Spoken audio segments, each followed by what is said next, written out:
Selamat datang dalam pembahasan mendalam mengenai Bab 5, Wilayah Negara Kesatuan Republik Indonesia.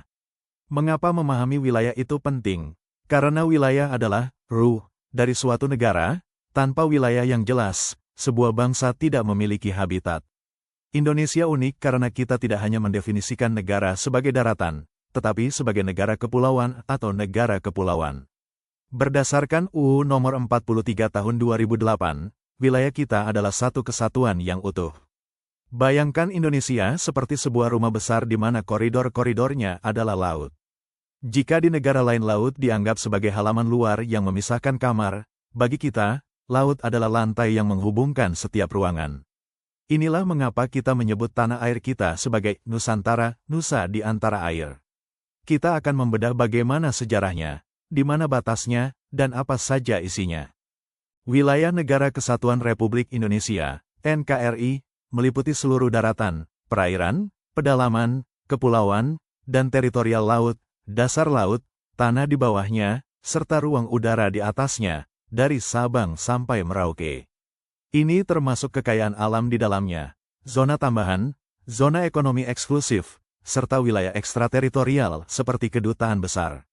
Membahas wilayah tidak lepas dari sidang sejarah BPUPK pada tahun 1945. Saat itu, terjadi berita hebat tentang seberapa luas Indonesia di kemudian hari. Dr. Rajiman Wediodiningrat bahkan harus melakukan pemungutan suara, voting. Ada pilihan yang hanya menginginkan bekas wilayah Hindia Belanda saja, namun ada juga yang ingin mencakup wilayah yang lebih luas demi strategi keamanan. Opsi kedua yang menang, 39 suara, sebenarnya mencakup wilayah yang sangat luas, termasuk Malaya, Malaysia sekarang, dan Kalimantan Utara. Mengapa dulu para pendiri bangsa menginginkan hal itu? Karena secara sosiologis dan sejarah, daerah-daerah tersebut memiliki ikatan budaya yang sangat kuat dengan kita. Namun, dalam perjalanannya, dinamika politik internasional mengubah segalanya. Malaysia memilih merdeka sendiri dari Inggris, dan Timor Leste melalui referendum akhirnya menjadi negara berdaulat. Hal ini mengajarkan kita bahwa wilayah negara bersifat dinamis namun tetap memiliki landasan hukum yang kuat sejak awal kemerdekaan. Dua tokoh besar kita, Moh Yamin dan Moh Hatta, memiliki pandangan berbeda yang sangat menarik untuk disimak. Moh Yamin, dengan perspektif sejarahnya yang kuat, menyebarkan bahwa Papua adalah bagian mutlak dari Indonesia. Beliau berargumen bahwa secara historis, Papua merupakan bagian dari wilayah kekuasaan Kesultanan Ternate yang sudah ada jauh sebelum Belanda datang. Di sisi lain, Bung Hatta awalnya sempat ragu karena pertimbangan etnis dan geografi. Namun, Soekarno mendukung Yamin dengan membawa bukti literatur kuno, yaitu Kitab Negara Kertagama karya Empu Prapanca dari tahun 1365.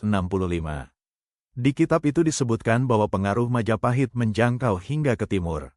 Perdebatan ini bukan sekedar berebut tanah, tapi tentang membangun identitas nasional.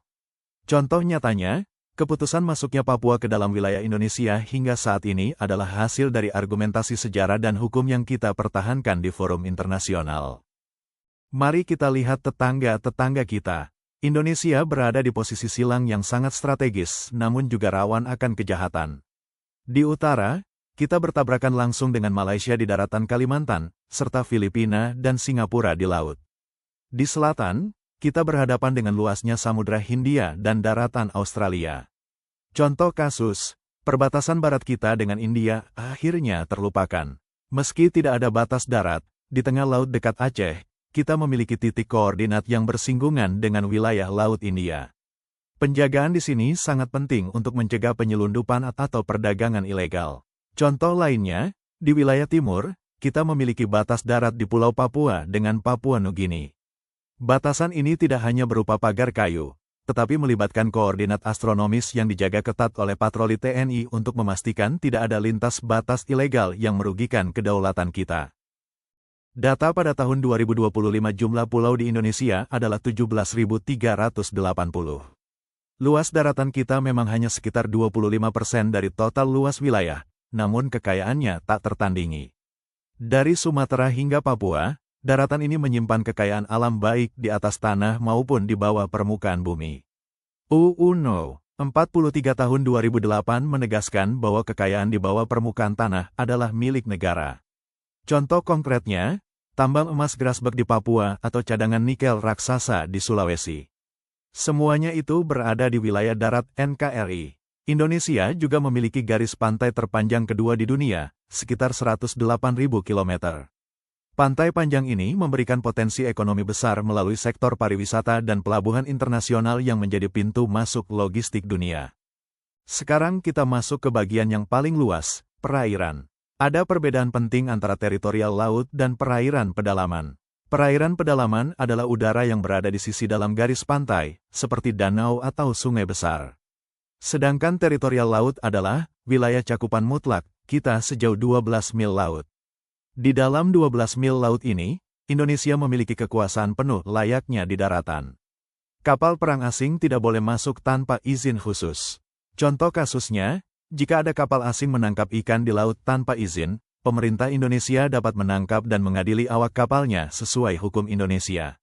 Inilah zona, pagar kedaulatan, kita yang paling utama di lautan. Di luar wilayah laut, ada yang disebut wilayah mengaku. Ini adalah area di mana kita tidak memiliki kedaulatan penuh, tetapi memiliki hak berdaulat untuk mengelola sumber daya alam.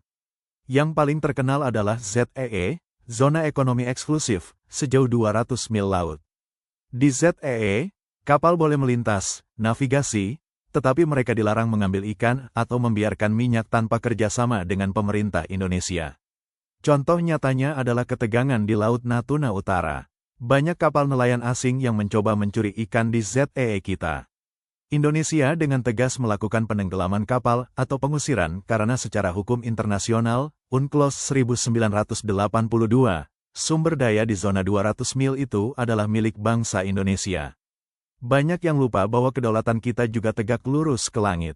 Wilayah udara Indonesia dihitung setinggi 110 km dari permukaan laut. Ini mencakup ruang yang dilalui oleh pesawat terbang komersial hingga jet tempur. Selain itu, ada wilayah antariksa yang jauh lebih tinggi lagi. Mengapa ini penting? Tanpa pengawasan udara, negara kita dapat disusupi dengan mudah. Contohnya, setiap pesawat asing yang masuk ke ruang udara Indonesia tanpa izin akan terdeteksi oleh radar TNI AU. Jika mereka tidak mau berkomunikasi, jet tempur kita akan melakukan pengacakan untuk memaksa mereka mendarat. Ini membuktikan bahwa udara kita bukanlah ruang kosong, melainkan bagian dari integritas wilayah yang dijaga 24 jam. Kesimpulannya, wilayah NKRI seluas 8,3 juta km² dengan garis pantai sepanjang 108.000 km merupakan bukti nyata bahwa Indonesia adalah negara kepulauan raksasa yang memiliki cakupan luas, baik di darat maupun di laut. Secara astronomis, letak kita di 6 derajat Lu 11 derajat LS dan 95 derajat sampai 141 derajat BT menempatkan Indonesia sebagai negara tropis strategis di garis khatulistiwa yang kaya akan sumber daya alam dan keanekaragaman hayati. Contohnya, penguasaan penuh atas wilayah ini memastikan bahwa seluruh potensi ekonomi, mulai dari hasil laut di zona ZEE hingga kekayaan mineral di daratan Papua dan Sumatera, sepenuhnya dikuasai oleh negara untuk kemakmuran rakyat Indonesia.